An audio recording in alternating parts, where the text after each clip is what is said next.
ኢትዮጵያ በስልጣን ላይ ያለው ገዢ ፓርቲ እስከ ከፍተኛ ትምህርት ተቋማት የዘለቀ በፖሊሲ ሰነዶች ላይ ውይይት ሲያካሄድ መቆየቱ ይታወሳል። በዚህ ዓመት ለመወያያ የቀረቡት 3 ሰነዶች ሲሆኑ በሰነዶቹ ላይ በተለይም ከተማሪዎቹ ጠንካራ ጥያቄዎችና ተቃውሞዎች መነሳታቸውን በድምጽ የተደገፈ ዘገባ ማቅረባችን ይታወሳል። ለውይይት የቀረቡት 3 ሰነዶች አንደኛ የኢትዮጵያ ሕዝቦች ትግልና አገራዊ ህዳሴያችን፣ ሁለተኛ የልማታዊ ዲሞክራሲያዊ ስርዓት ግንባታ ትግላችንና ፈተናዎቹ፣ 3 ህገ መንግስታዊ መርሆችና ሰላማዊ የትግል ስልት በትምህርት ተቋማት የሚሉ ሲሆኑ በእነዚህ ሰነዶች የተጠቀሱ ጉልህ ነጥቦችን በማንሳት የቀድሞ የኮሙኒኬሽን ጉዳዮች ሚኒስትር ዴኤታ አቶ ኤርሚያስ ለገሰ ለኢሳት አስተያየታቸውን ሰጥተዋል። በኢህአዴግ አባልነት በስራና በስልጣን ላይ በነበሩበት ወቅት ለከፍተኛ የትምህርት ተቋማት ተማሪዎች በፖሊሲ ሰነዶች ላይ አወያይ የነበሩት አቶ ኤርሚያስ ለገሰ የኢትዮጵያ ህዝቦች ትግልና አገራዊ ህዳሴያችን በሚል ርዕስ የተዘጋጀው ሰነድ ላይ አተኩረው ለኢሳት አስተያየታቸውን ሰጥተዋል። 3 ሰነዶች ናቸው። ለጊዜው ከ3ቱ ሰነዶች በተለይ አንደኛው ሰነድ ሰሞኑን አንብቤው ነበርና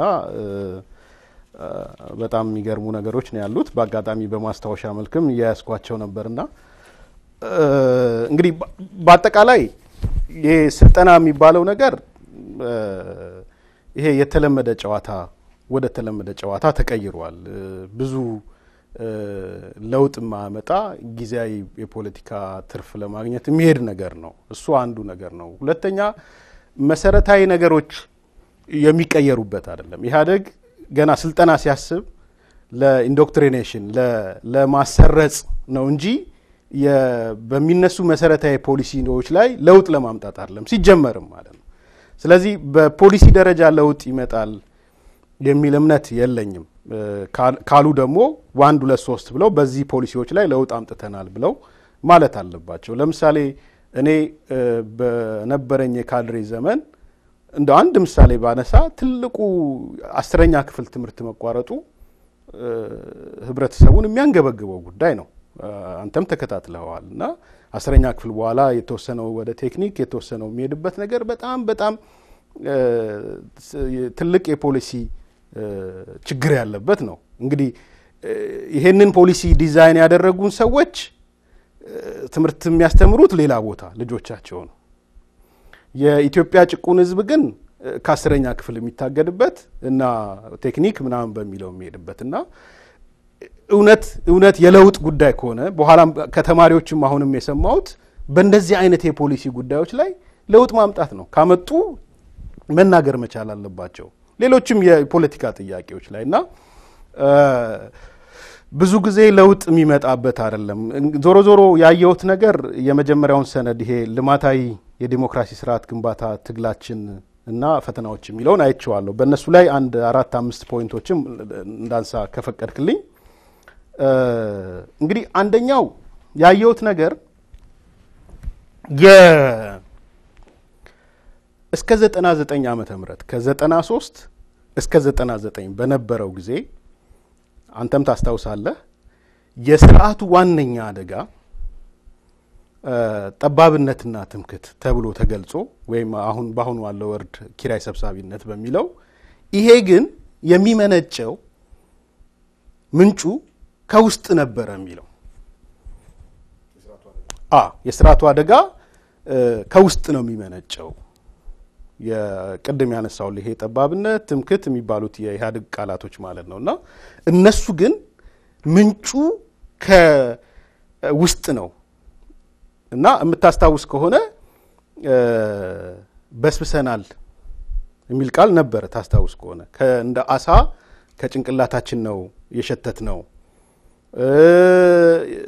እንደዚህ አይነት ቃላቶች የሙስና የስርዓቱ አደጋ ሆኗል። ዞሮ ሙስና የስርዓቱ አደጋ ከሆነ ከኢህአዴግ ውጪ ሊሆን አይችልም አይደለም። ይሄ ነበር የተቀመጠው እማቀው የነበረው። አሁን ደግሞ አዲሱን ሰነድ ሳየው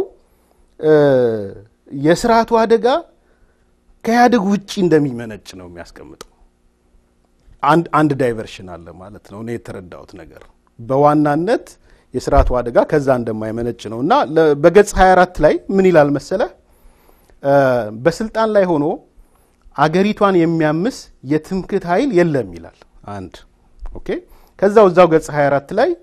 በስልጣን ላይ ሆኖ አገሪቷን የሚያተራምስ የጠባብነት ኃይል የለም ይላል። ችግሩ ውስጣዊ ሳይሆን ውጫዊ ነው የሚለው ነው። እና እዛች ጋር ትንሽ ፖይንት ያስቀመጡት ምንድነው በውስጥ ደረጃ እንኳን በግለሰብ ደረጃ ነው የሚገልጸው ማለት የዚህ የትምክህት የጥበት አስተሳሰብ ቢኖር እንኳን በግለሰብ ደረጃ ነው የሚሆነው። እና ምን ይላል መሰለ ይህ እንደተጠበቀው ነው በዛው ገጽ 24 ላይ ይህ መሰረታዊ ጉዳይ እንደተጠበቀው ሆኖ ያ ቅድም ያነሳ ነው ማለት ነው በስልጣን ላይ ባለው ፓርቲና በመንግስት መዋቅሮች የትምክህትና የጠባብነት አስተሳሰብ የሚያራምዱ ግለሰቦች አሉ ነው የሚለው። አንዱ ሽፍት ያየውት ከድሮ ሽፍት ያየውት ይሄ ነጥብ ነው። ይሄ በጣም መወያየት የሚያስፈልግ ነገር ነው። የኢህአዴግ አደጋ አሁን ከውጪ ነው የሚለውን የሚያመላክት ነው። እዚሁ ላይ እንትን ይያል ምን ማለት ነው ከውጪ ነው የሥርዓቱ ቀደም ሲል ሙስና ምናምን ተነስቷልና ችግር ካለ ስርዓቱ የሚፈርስም አደጋ የሚወርቅ ላይ የሚወርቅ ከሆነ ከኛው ከራሳችን ነው እንጂ ውጫዊ ኃይል አልነበረም የሚል ነው። አሁን ውጫዊ ኃይል ሲል ምንን ያመለክታል? እዛ ላይ በዝርዝር ስለተነሳ ብዬ ነው። የውጭ ኃይሎች የሚባሉት የተቀመጡ አሉ። የውጭ ኃይል የሚለው ከኢህአዴግ ውጪ ያለው ኃይል ማለት ነው። እንደ መንግስት የትምክህትና የጠባብነት አስተሳሰብ አያምሰንም አያተራምሰንም። የሚያተራምሰን ወይም የሚያምሰን ከውጪ ያለው ኃይል ነው የሚል ነው የሚያስቀምጠው። ስለዚህ አደጋው የሚመነጨው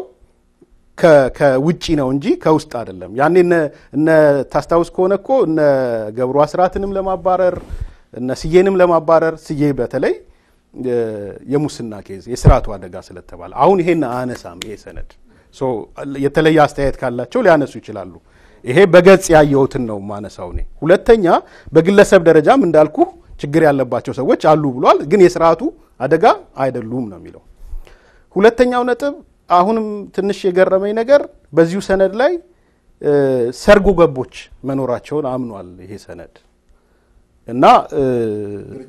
ድርጅቱ ውስጥ ሰርገው የገቡ ሰዎች እንዳሉ አምኗል። ይሄንንም አሁንም ከተራ ነገር ከሚሆን በገጽ 24 ላይ ምን ይላል ዶት አርገዋለሁ ውጪ ሆነው ስርዓቱን ለማፍረስ ከሚንቀሳቀሱ የትምክህትና ጠባብነት ኃይሎች ጋር በመቀናጀት ልዩ ልዩ ፈተናዎችን በመደንቀን ላይ ይገኛሉ ይላል። እነማን ናቸው እነዚህ? ስርዓት ውስጥ ያሉት ሰዎች ማለት ነው። ከውጭ ካሉ ኃይሎች ጋር ኢቭን እነዛ የስርዓት ውስጥ ያሉት ኃይሎች ከማጋን የተቀናጁት ውጪ ካለው ኃይል ጋር ይሄ ለኔ አዲስ ነገር ነው። አንድ የሚታየኝ ነገር አለ ማለት ነው። ስርዓቱ ሰርጎ ገብቷል የሚለው ራሱ በዚህ መልኩ ይገለጻል። ሰርጎ ገብቷል ይላል። እንግዲህ እነማን ናቸው? አሁን እንግዲህ ድርጅቱ የሚስጥር ድርጅት ካልሆነ በዚህ ደረጃ ከገለጸ አሁን ማውጣት ነው ያለባቸው 1 2 3 ብለው። ሁለተኛው ነጥብ ይሄ ነው።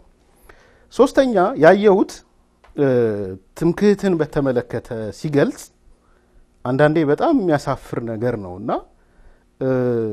ሙሉ ለሙሉ ለአማራ ብሔረሰብ ነው ይሄን ትምክህት የሰጠው እና በተለይ ይሄ የአማራ ተወላጆች ሆነው ከሌላ ክልል ላይ የሚኖሩ ወደ 2 ሚሊዮን ይላቸዋል በሰነዱ ላይ እነዚህ ሰዎች የትምክህት አስተሳሰብ እንዳላቸው ነው የሚያሳየው መጽሐፉ እና እንደውም ምንድነው የሚለው እነዚህ በአማራ ክልል ውጪ በሚኖሩ የአማራ ተወላጆች ዋነኛ የትምክህት ሰለባ እንደሆኑ ነው የሚያስቀምጠው እንጂ እንደ ድሮ የአመራሩ ችግር አይደለም ብሎ የሚያስቀምጠው። ኢቭን አሁን ይሄ መፈናቀል ምናምን የምናነሳው ነገር ከሁለት ነገር እንደሚመነጭ ያስቀምጣል። አንድ ከነዚህ ነዋሪዎች፣ ሁለተኛውም ደግሞ ከይሄ እነዚህ የአማራ ተወላጆች በሚኖሩበት አካባቢ። ስለዚህ የችግሩ ምንጭ ህዝቡ ነው የሚለው። ይሄንንም በገጽ 29 ላይ አይ ቲንክ ግልጽ ላድርገው ብዬ ነው። በገጽ 29 ላይ ምን ይላል መሰለ የዚህ አይነት ችግር ሲፈጠር በተጨባጭ የሚታወቁ መንስኤዎች 2 ናቸው ይላል። አሁን ያልኩ ይሄ የመፈናቀል ምናምን አማራው ማለት ነው። አንዱ በራሳቸው የአማራ ወላጆች ዘንድ የሚታይ ችግር ሲሆን ሌላው በሚኖሩበት ህዝብ የተወሰነ ማህበረሰብ ዘንድ የሚታይ ችግር ወይም ድክመት ነው የሚለው። ይሄ ማለት ምን ማለት ነው? እና ታች ይዘረዝራል። እነዚህ የአማራ ተወላጆች የሚኖሩበትን አካባቢ እንደሚንቁ እንደማያከብሩ ማንነታቸውን እንደማይቀበሉ የነዛን ማለት ነው የመጉዳት አዝማሚያ ሁሉ እንዳላቸው እንግዲህ ጥቂት የሚል ቃል ተገልጿል ጥቂት ከሆነ የሥርዓቱ አደጋ አይሆንም ባይዘው ጥቂት የሚል ቃል ማታለያ ነው የሥርዓቱ አደጋ ካልሆነ ለምንድን ነው የሚጻፈው ለምንድን ነው ውይይት የሚደረግበት እና እቺ ጥቂትን እንተዋት ብዬ ነው ሶ ብሌም እየተደረገ ያለው የችግሩ አካልና የችግሩ ምንጭ እየተደረገ ያለው በዋናነት የአማራው ብሔረሰብ ተፈናቅሎ የሄደው እዛ ቦታ የሚኖረውና እዛ አካባቢ ያለው ህዝብ ነው እንጂ ሊደርሺፕ አይደለም በተለይ ከላይ ያለው አመራር ተጽኖ አይደለም በተወሰነ መልኩ የባካባቢ ልጆች ብሎ የሚያነሳቸው አለ የህወሓት ገዢ መደብና ከሱ ጋር የተያያዙት ሰዎች ተጠያቂ አይደሉም በዚህ ሰነድ ላይና ይሄ እንዳልከው በጣም ሰፊ እንትን ነው የጉራ ፈርዳው አለ የቤንሻንጉል አለ አሁን ከጋምቤላ አካባቢ ይታያል ከሁሉም አካባቢ የአካባቢ ባለስልጣን ተወላጆች ሆኑ በተለያየ ኃላፊነት ላይ አገልግሎ አሁን ውጪ ወጡ ሰዎችም የሚመሰክሩት ነገር አለ የትኛውም አካባቢ ላይ የህዝብ ለህዝብ ችግር ሳይሆን የፖለቲካ አመራሩ እንደሆነ በአደባባይ ተገለጸ ነውና ያንን ፖለቲካ አመራሩም ሆኖ ቶፕ ሊደርሺፑ ማለት እና ያን ብቻ ሳይሆን ያንን እውነት በአንድ በኩል መካዱ ሌላ እንደገና ህዝብ ውስጥ ሌላ ቅራኔ ለመፍጠር በሰነድ ደረጃ ማስቀመጥ ምናልባት እውነት ለመናገር ኃላፊነት የሚሰማው ድርጊት ነው ወይ እሱ ሰፊ ነው ያወይ ይችላል የሚያስቀጥል ኦኬ እና ሌላ ደግሞ ያየሁት ምናልባት አራተኛ ይሄ ሰነድ ሆን ተብሎ የትግራይ ህዝብ ላይ አደጋ እንደተጋረጠበት እና እንደተጠነጣጠረበት ያስቀምጣል ያቺ ድሮ የተውናት ያቺ ዶንቦስኮ ግምገማ ያልኩህ ያቺ ፖይንት መጣለች ገጽ 31 ላይ ያንድ ብሔር የበላይነት ያለ ለማስመሰል ተብላ ተቀምጣለች እንግዲህ ተመልከት አሁን እንዴት ተመልሳ እንደመጣች ማን ነው ይሄን የሚለው ያንድ ብሔር የበላይነት ያለ ለማስመሰል ተብላ በገጽ 31 ላይ ተቀምጣለች እና ይሄ ጉዳይ በትግራይ ህዝብ ላይ የተነጣጠረ ነው ብሎ ነው የሚያስቀምጠው እና መገለጫዎቹን ላንሳቸው አንድ ሶስት መገለጫዎች ተቀምጠዋል ሪሊ ጠቃሚ ስለሆነ እና አንዱ መገለጫ ሰራዊቱ ነው ምን ይላል መሰለህ ሰራዊታችን በዛው ገጽ ላይ ገጽ 31 ላምብበውና ሰራዊታችን በህገ መንግስቱ መሰረት የተዋቀረ ህብረ ብሔራዊ ሰራዊት ሆኖ ሳለ በመጀመሪያዎቹ አመታት ከትግሉ ጋር ተያይዞ የነበረውን አለመመጣጠን ለማስተካከል ረጅም ርቀት ተጉዘን ይያለ ይህ እንዳልሆነ ለማስመሰል በትግራይ ህዝብ ላይ ያነጣጠረ የማያቋርጥ የማጥላላት ዘመቻ ይካሄዳል ይላል ተመልከት እንግዲህ ሰራዊቱ እንዳልተመጣጠነ ይታወቃል እንዴ ለምንድን ነው አሁን የብሔረሰቦች አስቀምጧል ሰነዱ ላይ የሚገርም የሃይማኖት አስቀምጧል ይሄን ያህል ፐርሰንት ብለው አስቀምጧል which is good እኔ ጥሩ ነው የሚመስለኝ ማስቀመጣቸው ይሄን ያህል ፐርሰንት ክርስቲያን ነው ይሄን ያህል ፐርሰንት ሙስሊም ነው ይሄን ካስቀመጡ ለምንድነው በሰነዱ ላይ ይሄን ያህል ጀነራሎች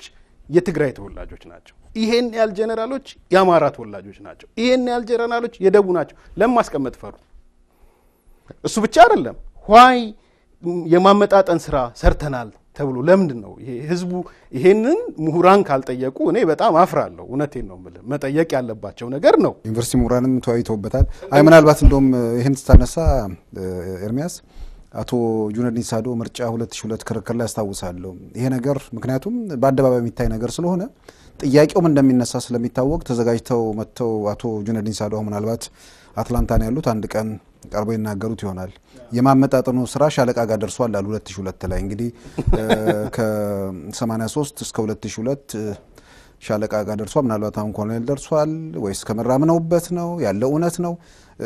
እነሱ እንኳን እንግዲህ በአደባባይ የተናገሩትን ነው ማለት ሻለቃ ጋር ነው የደረሰው 2002 ላይ ጀነራል ጋር ደረሰም እንግዲህ anyway እኔ አሁን ምንድነው ማነሳው እነዚህ ሰዎች ምን አለበት እኔ የገብሩ መጽሐፍ ቢያነቡ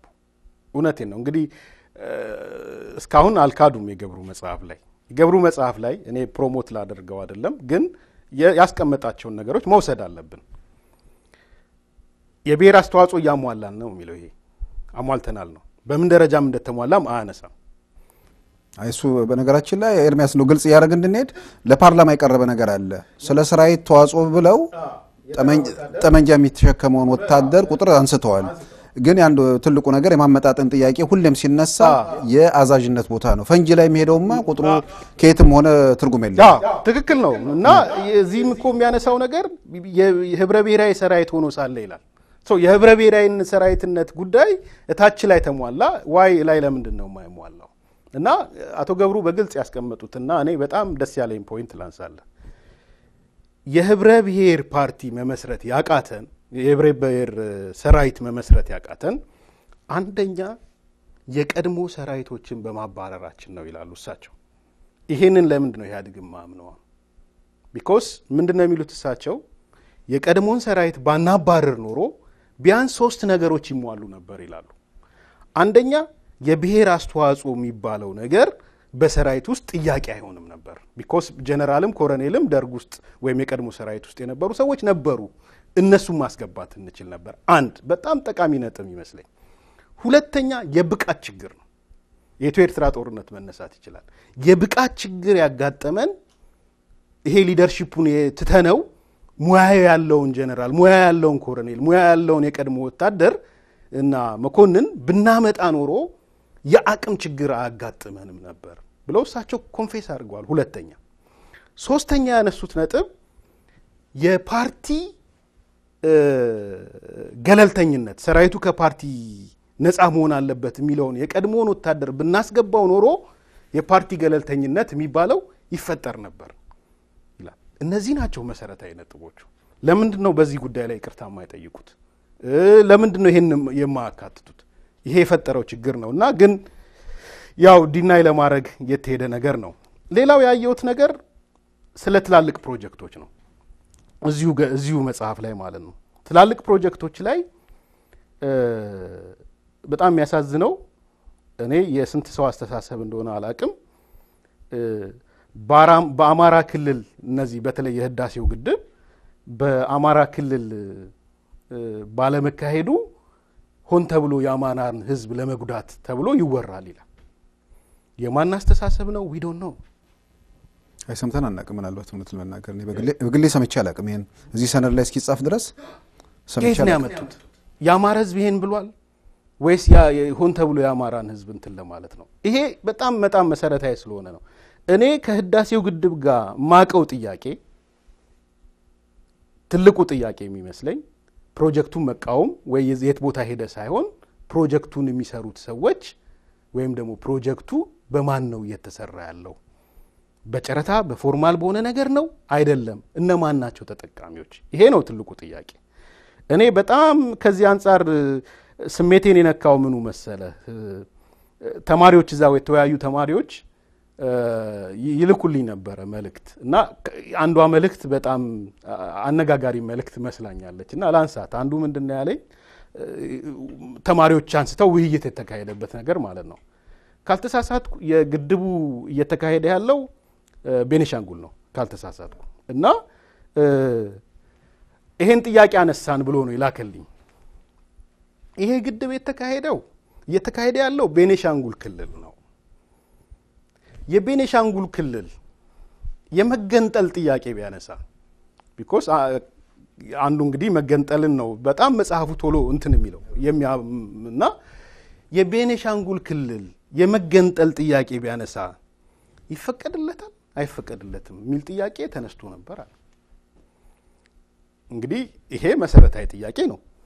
ወይ ይሄ መገንጠል የሚባለው ነገር ኖሚናል ነው የውሸት ነው ወይም ደግሞ ምንድነው እንግዲህ ይሄ ደግሞ ፕሮጀክት ከተለያየ ቦታ ነው ሰው እንትን ይያለ ያለውና እንደዚህ አይነት ነገሮችን በሰነዱ ላይ አይቻለውና ሌላው አሁንም ከአማራ ጋር በተያያዘ በጣም የሚያሳዝነው ነገር የአቶ አላምን ነው እኚ በአለም ነው መኮንን አቶ አለም ነው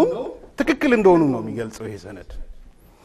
ያማራን ህዝብ የሰደቡት ማለት ነው ያማራን ህዝብ የሰደቡ ሰውዬ ትክክል እንደሆኑ ናቸው ይሄንንም በገጽ 32 ላይ ባነበው ጥሩ ነው የሚመስለኝ ምንድነው የሚለው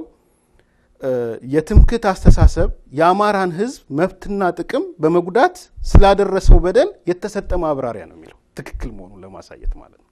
ከዛ በኋላ ምን ይላቸዋል የብአዴኑ መሪ ብሎ ነው የሚያስቀምጣቸው እና ከዛ ምን ይላል እዛው ገጽ 32 ላይ የተካሄደው ያላበራ ዘመቻ ሰፊው የአማራ ህዝብ ከመሰረታዊ መብቱና ጥቅሙ በመነሳት ስለመከተው ብዙም ሳይቆይ ሊመክን ችሏል ኢቭን የአማራም ህዝብ ውሸት ነው ብሎ መክቶታል ብሎ ተቀምጧል ያቷ አላምን ውሸት ነው ሳይሆን ምንድነው መሰደቤ ልክ ነው ብሎ መከተው ነው እንግዲህ አንደኛው ገጽ እሱ ነው ሌላኛው ገጽ ግን መብትና ጥቅሙ በመነሳት ስለመከተው ብዙም ሳይቆይ ሊመክን ችሏል ነው የሚለው ባህር ዳርን እኮ ያጥለቀለቀ ሰልፍ ነው ያየነው እንግዲህ አይደል እንዴ እሱ ብቻ አይደለም ኦንላይንም አለ ሰውየው ደግሞ ቆርጦ ቀጥል የሚል ነገር ተናግረዋል አይደል የኮምፒውተር ቆርጦ ቀጥል እሳቸው ውሸት ነው ያሉ ይሄ ደግሞ ይሄ ሰነድ ትክክል ነው እሳቸው የትምክትን ሌቭል ለማሳየት የገለጹት ነገር ነው እንደ ግንዛቤያቸው እንግዲህ ምን እንደሚቀጥልና እንደማይቀጥልም ምናልባት ባለማወቅም ሊሆን ይችላል ግን ይሄ ደግሞ ፖለቲካ አመራሩ እንደ አይነቱ ነገር ሊቀጣጠል እንደማይችል ስለሚያ ኮንፌስ ያደረገም ሊሆን ይችላል እና እነዚህ አይነት ነጥቦችንም አይቻለው ከዛ በተጨማሪ ለምሳሌ አንዱ ገጽ 34 ላይ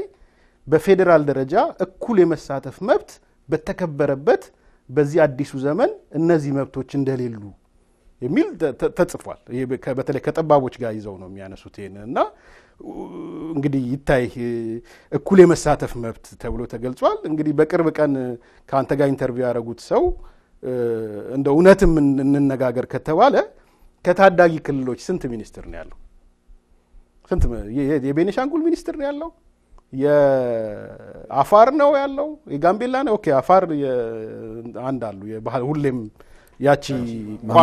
ቋሚ ንብረት የሚሰጣቸው ሰዎች አሉ የሰራተኛና ማህበራዊ ጉዳይና ማስታወቂያ እሳቸው ተነስተዋል የሰራተኛና ማህበራዊ ጉዳይ ተነስተዋል አቶ ሐሰን አብደላ እሳቸው ተነስተዋል ይሄንን እንኳን ሰዎች በአይናቸው የሚያዩትን ነገር